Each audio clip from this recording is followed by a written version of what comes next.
इस वीडियो में प्रस्तुत है वर्ग 8 का विषय सामाजिक विज्ञान और पुस्तक का नाम है सामाजिक एवं राजनीतिक व्यवस्था भाग 3।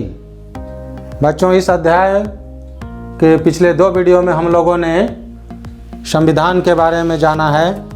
अब उसके आयाम के बारे में पढ़ रहे हैं। तो भारतीय संविधान के आयाम में हम लोग संघवाद, संसदीय शासन पद्धति, स्वतंत्र एवं निष्पक्ष न्यायपालिका और मौलिक अधिकार के बारे में बहुत कुछ जान चुके हैं। बच्चों, मौलिक अधिकार में ही कुछ परिस्थितियां आपकी पुस्तक के पृष्ठ 5 पर दी गई है। तो आइए देखते हैं वो कौन सी परिस्थिति है और इसमें कौन सा मौलिक अधिकार का उल्लंघन हो रहा है। मैं एक एक परिस्थिति आपको बताऊंगा, आप सोचिएगा कि इस परिस्थिति में कौन से मौलिक अधिकार का उल्लंघन हो रहा है। स्थिति 1, यदि 12 साल का एक बच्चा ताला बनाने के कारखाने में मजदूरी करता है।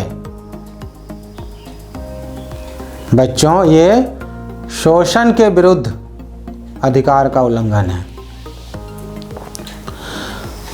दूसरा परिस्थिति, यदि किसी जन समूह को झारखंड में तेलुगु माध्यम का स्कूल खोलने की अनुमति नहीं दी जाती है। तो बच्चों, ये सांस्कृतिक और शैक्षणिक अधिकार का उल्लंघन है। तीसरी परिस्थिति, यदि किसी संस्था में कार्यरत किसी अधिकारी को इसलिए पदोन्नति यानी कि प्रमोशन नहीं दी जाती है क्योंकि वह महिला है। बच्चों, ये समानता का अधिकार का उल्लंघन है।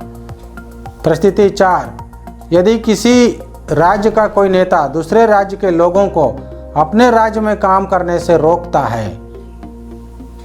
तो बच्चों, ये स्वतंत्रता का अधिकार का उल्लंघन है। इस तरह परिस्थितियों के माध्यम से हम जानेंगे कि किस परिस्थिति में कौन सा मौलिक अधिकार का उल्लंघन हो रहा है। तो ये परिस्थितियाँ और मौलिक अधिकार का उल्लंघन की बात यहाँ समाप्त होगी। बच्चों, अब हम आपके पुस्तक में और एक टॉपिक दिया हुआ है, वो है शिक्षा का अधिकार, और ये भी एक मौलिक अधिकार है। तो आइए जानते हैं कि शिक्षा का अधिकार क्या है। बच्चों, संविधान के 86वें संशोधन अधिनियम 2002 के द्वारा अनुच्छेद 21 का, ये याद रखने के विषय बच्चों, 21 का को अंतः स्थापित करके एक नया मूल अधिकार बनाया गया है। अंतः स्थापित करके मैंने उसको आगे बढ़ाते हुए, उसमें जोड़ते हुए एक नया मूल अधिकार बनाया गया है। बच्चों, राज्य का यह कर्तव्य है कि वह 6 से 14 वर्ष की आयु के सभी बच्चों को निःशुल्क और अनिवार्य शिक्षा प्रदान करे, और इस अधिकार को पूरा करने के लिए राज्य कानून बनाएगा। इस विधेयक को संसद ने 4 अगस्त 2002 को मंजूरी प्रदान की, और 1 अप्रैल 2010 से शिक्षा का अधिकार, जिसको अंग्रेजी में RTEA right to education act कहते हैं, लागू हो गया है। निःशुल्क और अनिवार्य शिक्षा सुनिश्चित करने के लिए अनेक प्रावधान किए गए हैं। इसमें शिक्षकों की बहाली यानी कि नियुक्ति, उनकी ट्रेनिंग यानी कि प्रशिक्षण, निजी स्कूलों के बच्चों के प्रवेश देने संबंधी आरक्षण दिया गया है उसमें, और मिड डे मील समेत अन्य आवश्यक सुविधाओं के विकास हेतु विशेष कदम उठाए गए हैं। तो बच्चों, आपकी पुस्तक में इतनी ही जानकारी दी गई है शिक्षा के अधिकार के बारे में। ये शिक्षा का अधिकार भी बच्चों यहाँ समाप्त होता है। चलिए अब हम लोग मौलिक अधिकार, अपने अधिकार के बारे में तो जान लिए, अब हम लोग अपना कर्तव्य के भी जाने कि हमारा देश के प्रति कर्तव्य क्या है। बच्चों, जहाँ हमें अधिकार मिलता है वहाँ हमारा कुछ कर्तव्य भी होता है। जैसे बच्चों, आपको विद्यालय में पढ़ने का अधिकार मिला है, तो इस विद्यालय का रख रखाव, विद्यालय की स्वच्छता, स्वच्छ रखने में आपका सहयोग, विद्यालय में जो भी संपत्ति विद्यालय की है उसको सुरक्षित रखने का आपका कर्तव्य है। तो अधिकार के साथ साथ कर्तव्य भी जरूरी होता है। उसी तरह बच्चों, हमारा संविधान देश के नागरिकों से कुछ कर्तव्यों के पालन की उम्मीद करता है। देश की एकता और अखंडता को अक्षुण्ण बनाए रखने के लिए आवश्यक है। बच्चों, हम अभी थोड़े ही देर में समझेंगे कि एकता और अखंडता क्या है, और अक्षुण्ण मतलब ये इनको बनाए रखना, जैसा है उस तरह ही रखना अक्षुण्ण कहलाता है। बच्चों, हम लोग ये जान लीजिए कि संविधान में कुल आपको 11 मौलिक कर्तव्य बताए गए हैं। 11।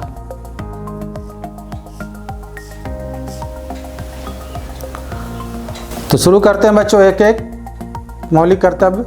आप ध्यान से सुनेंगे और समझने का प्रयास करेंगे। पहला है संविधान का पालन और उसके आदर्शों, संस्थाओं, राष्ट्रध्वज और राष्ट्रगान का आदर करना चाहिए। संविधान में जो कुछ भी लिखा हुआ है उसका हमें पालन करना है, और हम शिक्षित होंगे तभी हम संविधान को समझ पाएंगे और तभी हम उस भली भांति उसका पालन करेंगे। अब देखिए संविधान का आदर्श क्या है। संविधान का आदर्श है बच्चों स्वतंत्रता, समता, व्यक्ति की गरिमा, राष्ट्र की एकता एवं अखंडता, बंधुता, संप्रभुता, समाजवाद, धर्मनिरपेक्षता, लोकतंत्र, गणराज्य। ये शब्द हम लोग समय के साथ साथ सीखेंगे और यही हैं संविधान के आदर्श। इसके संस्थाओं, संविधान के कौन कौन से संस्था हो सकते हैं, उदाहरण स्वरूप जैसे वोट कराने के लिए चुनाव आयोग है, पदाधिकारियों के चयन के लिए संघ लोक सेवा आयोग है, अनुसूचित जाति और अनुसूचित जनजातियों के लिए राष्ट्रीय आयोग है, राज्य लोक सेवा आयोग है। उसके बाद वित्त आयोग है जो पैसे, देश में पैसे के लेन देन के बारे में काम करता है, और भारत के महान्यायवादी हैं, राष्ट्र के अधिवक्ता हैं। तो ये सब संस्था हैं। और राष्ट्रध्वज, हमारे तिरंगा झंडा का हमको सम्मान करना है, हमें इसे अपमानित नहीं होने देना है, ये शान है हमारा। बच्चों हम गाते हैं ना, जमी से ऊंचा सूरज चंदा उससे भी आसमान रे, सबसे ऊंचा देश हमारा प्यारा हिंदुस्तान रे। तो बच्चों हमारा देश सबसे ऊंचा है, और इसका संविधान, इसका राष्ट्रध्वज और इसका राष्ट्रगान का हम लोगों को सम्मान करना है। राष्ट्रध्वज कहीं गिरे नहीं, ज़मीन पर गिरा हुआ ना हो, इसे काटना नहीं है, इसे गंदा नहीं करना है बच्चों, और गंदे झंडे को फहराना भी नहीं है। झंडा का किसी तरह का पोशाक, रुमाल या तकिए का खोल आदि भी बना के इसे अपमानित नहीं करना है। तो राष्ट्रध्वज का हमेशा हमको सम्मान करना है। बच्चों भारतीय ध्वज संहिता 2002 बनी हुई है, इसकी चर्चा भी हम आगे करेंगे, और हम जानेंगे कि राष्ट्रीय ध्वज के क्या क्या नियम हैं। राष्ट्रगान का सम्मान बच्चों, राष्ट्रगान कहीं भी होता है तो हमें उसे मजाक में नहीं लेना चाहिए, सावधान की स्थिति में उसका सुनना चाहिए। तो इस तरह संविधान का पालन और उसके आदर्शों, संस्थाओं, राष्ट्रध्वज और राष्ट्रगान का आदर करना हमारा कर्तव्य है। दूसरा मौलिक कर्तव्य है स्वतंत्रता के लिए हमारे राष्ट्रीय आंदोलन को प्रेरित करने वाले उच्च आदर्शों को अपनाना चाहिए।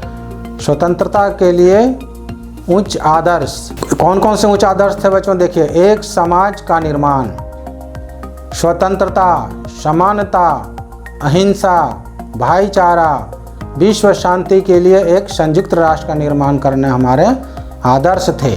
तो इन आदर्शों को अपनाना चाहिए, हमारा कर्तव्य है। तीसरा मौलिक कर्तव्य है भारत की संप्रभुता, एकता और अखंडता को अक्षुण्ण रखना है।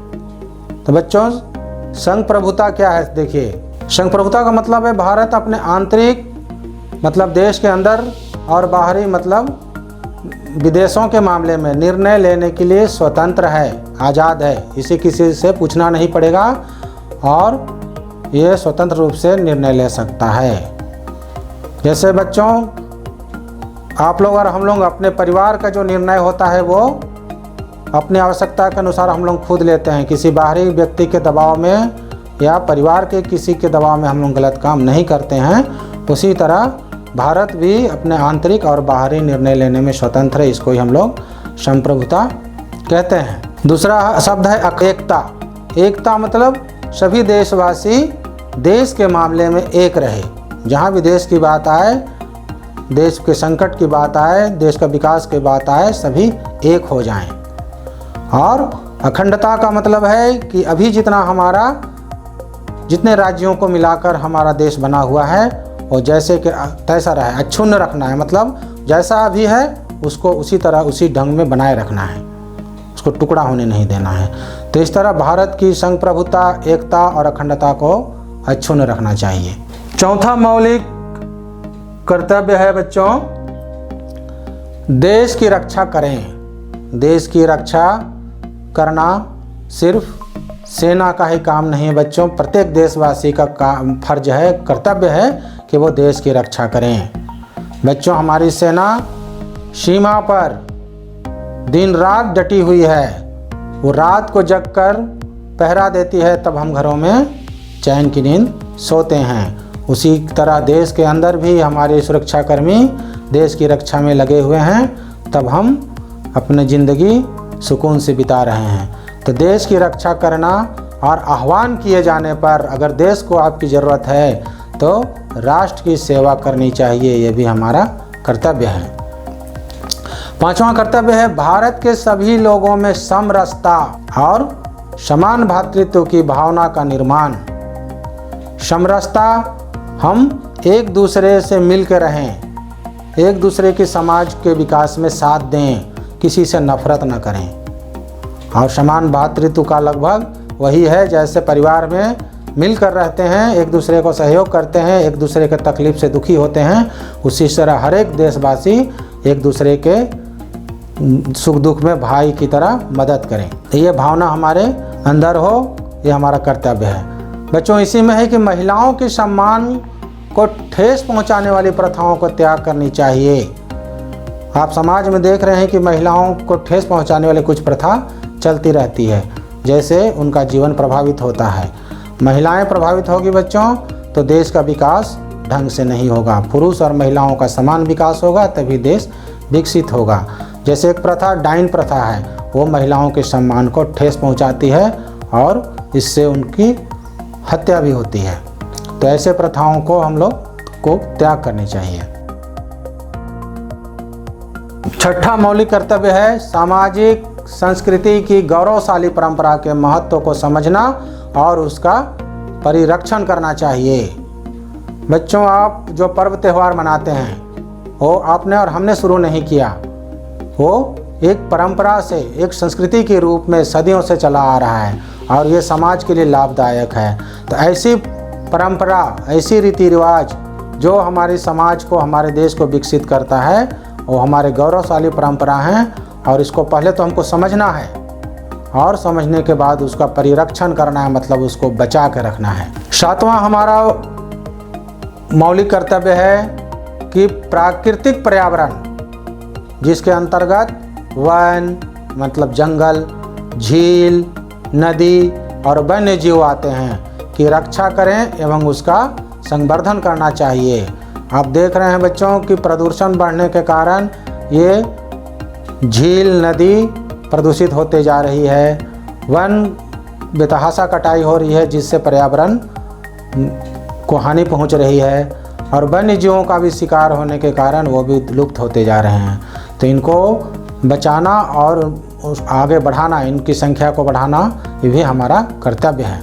आठवां मौलिक कर्तव्य है वैज्ञानिक दृष्टिकोण, मानववाद और ज्ञानार्जन तथा सुधार की भावना का विकास करना। बच्चों, हर काम में हमें वैज्ञानिक दृष्टिकोण को अपनाना है, अंधविश्वास से हमको बचना है। कृषि से लेकर कोई भी ऐसा सामाजिक काम हो वहाँ हमको वैज्ञानिक दृष्टिकोण अपनाना है। बीमारी हो जाती है तो हमें वहाँ वैज्ञानिक दृष्टिकोण से सोचना है, मलेरिया क्यों होता है, चिकनगुनिया क्यों होता है, डेंगू क्यों होता है, फैलेरिया क्यों होता है, न कि वहाँ अंधविश्वास हमें लाना है। तो ये हुआ वैज्ञानिक दृष्टिकोण। मानववाद, जिससे मनुष्य की कल्याण हो, मनुष्य को किसी तरह का हानि नहीं हो। और ज्ञानार्जन, आप जो अभी हम आपको बता रहे हैं, अगर आप ध्यान से सुन रहे हैं तो क्या कर रहे हैं, ज्ञान का अर्जन कर रहे हैं, ज्ञान आपका बढ़ रहा है, तो उसमें करें। और सुधार की भावना, बच्चों कमी हर जगह होती है और हमें उसे सुधारना है, उसकी आलोचना करते रहने से वो सुधार नहीं होता है, तो हमें उसका सुधार करने की भावना का विकास करना है। 9वां देखिए बच्चों, 9 नंबर हमारा मौलिक कर्तव्य है, सार्वजनिक संपत्ति को सुरक्षित रखना चाहिए। सार्वजनिक संपत्ति, जैसे बच्चों आप जितने भी बच्चे यहाँ पढ़ रहे हैं अभी, या जो समाज है, जितने भी समाज के लोग हैं और हम लोग सभी हैं, ये विद्यालय आप सभी का है। आप जानते हैं कि आपके बड़े लोग, यहाँ तक कि हो सकता है आपके पिताजी दादाजी भी इस विद्यालय से पढ़कर गए हैं और आने वाली पीढ़ी होगी वो भी इस विद्यालय में पढ़ेंगे, तो उनके लिए हमको इस विद्यालय को सुरक्षित रखना है। अगर आप जो बैठने के लिए आपको बेंच उपलब्ध करा दी गई है उसको आप तोड़ देते हैं, भवन को जहाँ तहाँ से तोड़ते हैं, जो यहाँ बाग बगीचा लगा है उसके फूल पत्तियों को तोड़ते हैं, आप हानि पहुँचाते हैं, तो आने वाली पीढ़ी को आपको उतना लाभ नहीं मिल पाएगा।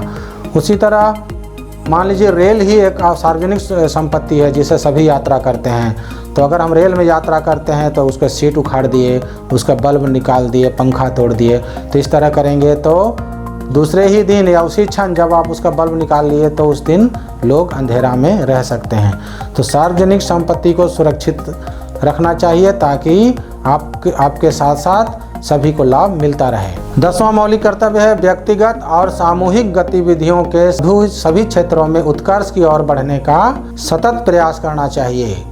व्यक्तिगत और सामूहिक गतिविधि, आप अपना विकास, सर्वांगीण विकास कीजिए, शारीरिक विकास, मानसिक विकास, शैक्षणिक विकास, हर तरह से आपको विकसित होना है। तो ये आपका व्यक्तिगत हुआ, और आप जब व्यक्तिगत रूप से हम लोग विकसित होंगे तो हमारा सामूहिक भी विकास होगा, तो हमको उत्तरोत्तर बढ़ने का प्रयास करना चाहिए। इससे क्या होगा कि राष्ट्र निरंतर विकास करेगा। हम जैसे जैसे विकास करेंगे, यहाँ के लोग जैसे जैसे विकास करेंगे, समझिए कि देश का विकास होता जाएगा और उपलब्धि की नई ऊंचाइयों की ओर हम लोग बढ़ सकेंगे। अंतिम और 11 नंबर मौलिक कर्तव्य है बच्चों कि माता पिता या संरक्षक को चाहिए कि 6 वर्ष से 14 वर्ष तक की आयु वाले अपने बालक या प्रतिपालक को शिक्षा का अवसर प्रदान करें। एक तो माता पिता हैं जो अपने बालक को शिक्षा का अवसर प्रदान करें, उन्हें विद्यालय तक पहुंचाएं और उनको पढ़ने में सहयोग करें। और दूसरा संरक्षक है, अगर माता पिता नहीं है तो वो पालने वाले हैं बच्चे को, बच्चा उनके किन्हीं के यहाँ रह के पल रहा है, बड़ा हो रहा है, तो वो संरक्षक कहलाते हैं। और संरक्षक क्या है, वो प्रतिपाल्य है, मतलब बच्चे को पाल रहे हैं। तो संरक्षक भी जिन बच्चों को पाल रहे हैं वो भी बच्चों को शिक्षा का अवसर प्रदान करें। तो बच्चों ये थे 11 मौलिक कर्तव्य। तो आप पुस्तक के पृष्ठ 6 पर ये दिया हुआ है, आप उसके साथ साथ इस वीडियो को देखिएगा तो हो सकता है आपको कुछ समझ में आ जाए, और साथ ही साथ इसको समझने और बताने की स्थिति में रहेंगे, इस तरह का प्रयास करेंगे। बच्चों ये जो 11 मौलिक कर्तव्य है, ये संविधान पुनरीक्षण के लिए गठित स्वर्ण सिंह समिति की रिपोर्ट, ये आपको प्रश्न में आ सकता है बच्चों, याद रखिएगा। स्वर्ण सिंह समिति की रिपोर्ट के आधार पर 1976 में 42वें संविधान संशोधन अधिनियम द्वारा भाग 4 क को जोड़कर मूल कर्तव्यों को शामिल किया गया है। तो बच्चों ये याद रखने का विषय है। तो आपने देखा कि हमारा ये मौलिक कर्तव्य है। तो आज हम लोगों ने क्या क्या जाना इस वीडियो में। पहले तो जाना कि मौलिक अधिकार में कुछ परिस्थितियां मैंने बताया कि वो उस परिस्थिति में मौलिक अधिकार का उल्लंघन हो रहा है, तो कौन सा मौलिक अधिकार का उल्लंघन हो रहा है।